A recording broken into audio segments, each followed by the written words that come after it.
You know, after more than 100,000 K just on this 690, I'm at the point where I want to try something different. My idea is to take a 500 EXC and use it for desert traveling.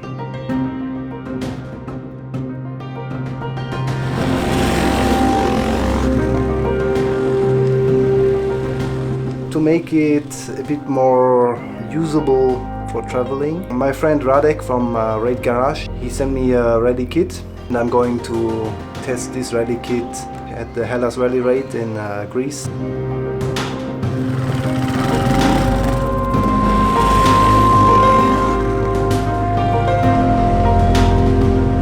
So what I really like, the carbon tower, it's amazing quality, it's pretty well done. He definitely looks for details.